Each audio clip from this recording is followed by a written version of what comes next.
Connaissez-vous l'adage « Un cavalier expérimenté sait ménager sa monture ». Une idée sous-jacente est que pour aller loin, il est vain de chercher à avancer sans relâche. Le fonctionnement de notre corps suit la même règle. Sans pause, il s'épuise. À mon sens, une partie de la réussite repose sur notre capacité à apprécier les moments de détente et à prendre soin de nous. Savoir se reposer, accepter l'ennui et s'offrir du temps ne sont pas des luxes, mais des nécessités. Dans cet épisode, je partage 3 principes et des habitudes pour se détendre et prendre soin de soi au quotidien. C'est parti!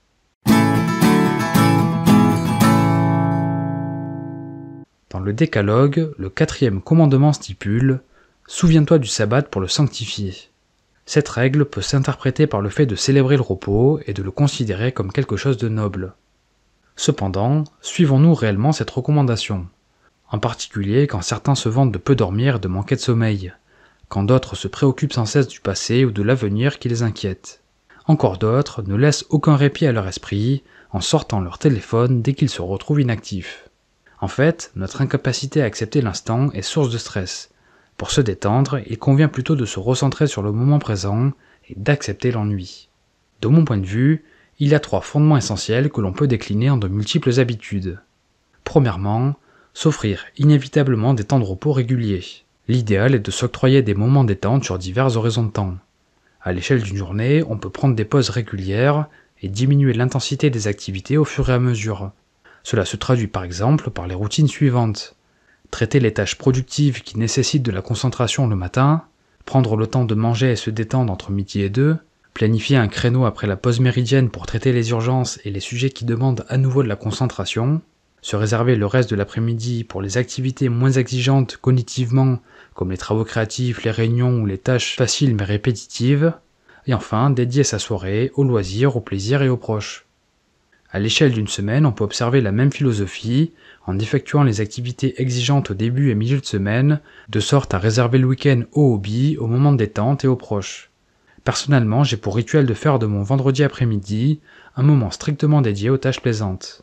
Sur le même principe, le but est aussi de prendre des temps de repos régulièrement à l'échelle de l'année. Faire un week-end 3-4 jours trimestriellement, poser 2 semaines de congé durant la période estivale, ou se réserver la dernière semaine de l'année pour les fêtes en famille et entre amis. Bien, enchaînant sur le 2e grand principe, s'accorder des moments seuls avec ses pensées.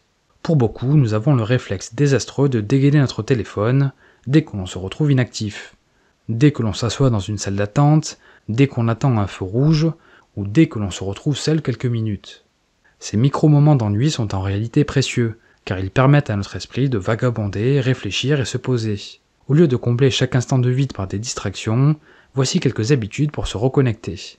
Utilisez la technique du 5-4-3-2-1 pour s'ancrer dans le moment présent, observer 5 choses, toucher 4 textures, écouter 3 sons, sentir 2 odeurs et identifier un goût. Partir marcher 30 minutes pour vider son esprit et le laisser déambuler. Conduire ou prendre sa douche sans musique afin de savourer le silence. S'accorder 2 jours en solitaire par an pour faire le point, ou encore faire régulièrement l'exercice de poser son téléphone et ne rien faire pendant 60 secondes. 3e fondement lié au moment de détente, prendre soin de soi avec plaisir. Le corps et l'esprit sont comme des machines qu'il convient d'entretenir. En plus des règles d'hygiène élémentaires, le but est d'adopter une approche préventive plutôt que curative. Faire des bilans annuels chez le dentiste, sur le même principe faire un bilan sanguin tous les ans, mettre son téléphone en mode avion la nuit, ou encore s'offrir régulièrement un massage pour détendre son corps. Terminons par l'habitude ultime selon moi, la marche. De mon point de vue, le fait de marcher est la meilleure pratique pour se détendre, car elle combine les 3 principes précédents. C'est une activité physique légère, méditative, reposante, bénéfique pour le métabolisme et qui peut être passée en solitaire. Comme le disait le philosophe danois Søren Kierkegaard, ne perdez jamais votre envie de marcher. Chaque jour, je marche jusqu'à trouver un état de bien-être et je m'éloigne de toute maladie. J'ai marché jusqu'à mes meilleures idées et je ne connais aucune pensée si pesante qu'on ne puisse laisser derrière soi en marchant. Fin de citation. Honnêtement, si vous ne deviez retenir qu'une seule habitude à mettre en place, ça serait d'aller marcher 20 à 30 minutes tous les jours. Bref, pour résumer et conclure, s'accorder des moments détente est essentiel pour notre équilibre mental et physique. Il existe de nombreuses pratiques pour se détendre et prendre soin de soi. Tout l'enjeu est de construire un système d'habitudes qui repose sur 3 principes essentiels. S'offrir des temps de repos réguliers, s'accorder des moments seuls avec ses pensées, et prendre soin de soi avec plaisir. Merci pour votre attention, j'espère que ce contenu vous a plu. Si c'est le cas, je vous invite à le partager, à me faire part de vos questions, remarques et suggestions dans les commentaires. Sur mon site, vous trouverez une synthèse des clés du succès qui compile les 48 meilleures pratiques de mon système d'habitude. Pour finir, je vous invite aussi à vous abonner à la chaîne pour être informé lorsque de prochaines productions paraîtront. C'était Mr. Fanjo, à très vite.